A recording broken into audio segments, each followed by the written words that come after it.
There's growing buzz that Machado Garry may be next in line for a showdown with Islam Makhachev. Recently, Garry mentioned that if a fight with Islam gets booked, he plans to travel to Georgia to sharpen his wrestling. Now fans are speculating even more after Garry shared a social media update showing him booking a flight to Georgia, hinting he might already be preparing for the matchup, although nothing has been officially announced yet. Meanwhile, Kamaru Usman has jumped back into the conversation by once again calling out Makhachev. Usman believes his style is perfectly built to challenge Islam. He pointed out that Makhachev looked dominant when he captured the title against Jack Della Maddalena, largely because wrestling isn't Jack's strongest area. Usman, however, believes wrestling is where he thrives and could be the key to defeating Islam. He also teased the possibility of chasing double champ status, revealing he'd be interested in calling out middleweight champion Khamzat Chimaev if he manages to capture the welterweight belt first. I think myself and Islam is a phenomenal guy, phenomenal champion, what he's been able to do. I just think, as we know, styles make a fight. That's it. And I think I'm the most difficult style for him right now. And I think I'm the best test for him. Because, let's be honest, Islam is extremely talented, but that last fight, he made it look easy. Because the former champion there was a deficit in the game. Yeah. And that happens to be where I'm strong as well. So I think that's a tremendous matchup. I love Islam, but I think I get that title. And if I get that title, I think a lot of people wanted to see that rematch with Khamzat. I would love to see that. Camp. It was too short, and I've been accustomed to fighting 5-round fights. True. Yeah. And so it just, if I was able to get that opportunity again and to actually prepare for a big, strong Khamzat. He's done everything that was asked of him to do. So given that opportunity again, I approach that fight a little different. Switching gears, Nate Diaz has revealed plans for his return to competition, and the potential opponents are massive.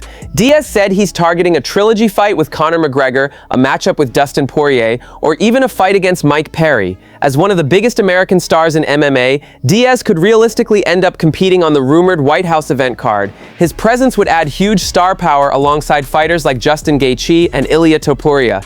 However, Diaz's complicated history with the Ultimate Fighting Championship means his appearance is far from guaranteed. Diaz made it clear he's ready to return for the right opportunity and paycheck. He said he's eager to get back into real competition and is open to multiple big-name opponents, including a third fight with McGregor, another clash with Poirier, or potentially facing Perry. Diaz also expressed excitement about the possibility of competing on the White House card, calling it a huge and exciting stage. I would like to fight. I'd like to fight somebody. Man, for the right price. I'm ready to get back in real action. I want to fight either McGregor 3. I want to fight maybe Dustin Poirier if he sent me to the pussy, and then maybe Mike Perry. We'll see what happens in the future, though. You want the White House card? Yeah, that'd be dope too. McGregor on the White House card? American game, baby. You already know what's poppin'. Speaking of that event, Dana White recently held a press conference and shared several updates about the historic White House show. One of the biggest revelations was that the president himself will review the fight card, not just the production and logistics. This confirms long-running speculation that Donald Trump will have input on which matchups ultimately make the final lineup. Dana explained that the UFC currently has multiple versions of the card being considered and will choose whichever fits best. While he didn't officially confirm every fight, reports suggest a clash between Topuria and Gaethje is nearly finalized and expected to be one of the main attractions. With Gaethje being one of the biggest American champions right now, his involvement would make perfect sense for an event on American soil. The potential card could also feature huge international fights, including talk of Alex Pereira possibly facing Cyril Gane for an interim heavyweight title. Pereira may otherwise be expected to face Carlos Ulberg if he stays at light heavyweight, but the historic nature of the White House card could lead to bigger opportunities.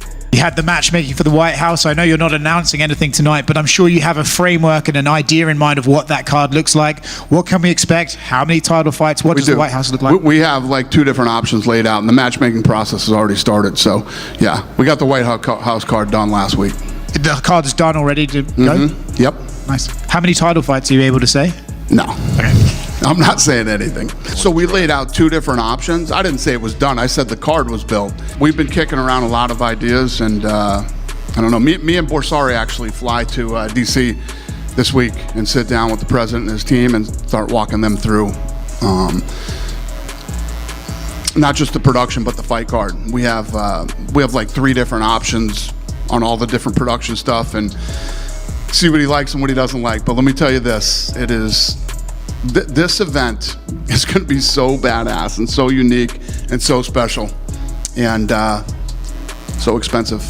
In other news, Sean Strickland recently shared details about a tense backstage encounter involving Jon Jones and his family at a recent UFC event. Strickland said he ran into Jones while he was accompanied by his brothers, who appeared to be giving him hostile looks. According to Strickland, the tension felt obvious, almost like they were trying to provoke a confrontation, although nothing escalated physically. Strickland then launched into strong personal criticism of Jones, accusing him of portraying a false public image. He pointed to Jones's past legal troubles and controversies, claiming they contradict the redemption-focused image Jones presents publicly. Strickland argued that Jones hides behind his faith while ignoring mistakes from his past, creating a major disconnect between his personal life and public persona. Despite the criticism, Strickland admitted that Jones is arguably one of the greatest fighters ever created from an athletic standpoint, but he continued to question Jones's character and authenticity. If I had to sculpt somebody, you could not build a better athlete for fighting than Jon Jones. Minus the coke and smacking pregnant women, and then steroids and, minus all that, the steroids and smacking pregnant women and shit, bro.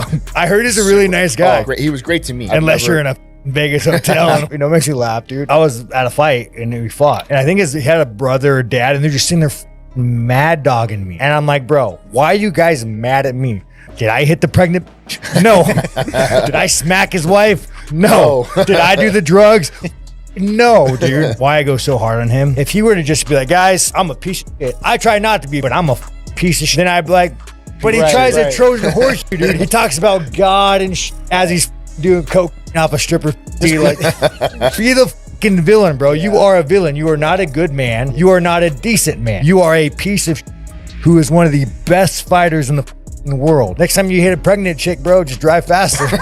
Finally, Robert Whittaker has confirmed that his long-discussed move to the light heavyweight division is getting very close. Speaking recently, Whittaker revealed he is about 90% certain he will leave middleweight permanently in 2026. The former middleweight champion explained that recent weight cuts have become increasingly difficult and physically draining. Whittaker revealed that outside of training camps, he currently walks around at roughly 235 pounds, far above the 185-pound middleweight limit he has competed at for years. He is targeting a return around June and plans to undergo a full 3 to 4 month training camp to develop new skills and prepare for fresh challenges in the 205-pound division. He believes the light heavyweight division is wide open at the moment. With Pereira possibly moving up to heavyweight and uncertainty surrounding Tom Aspinall due to injury concerns, the title picture could quickly change.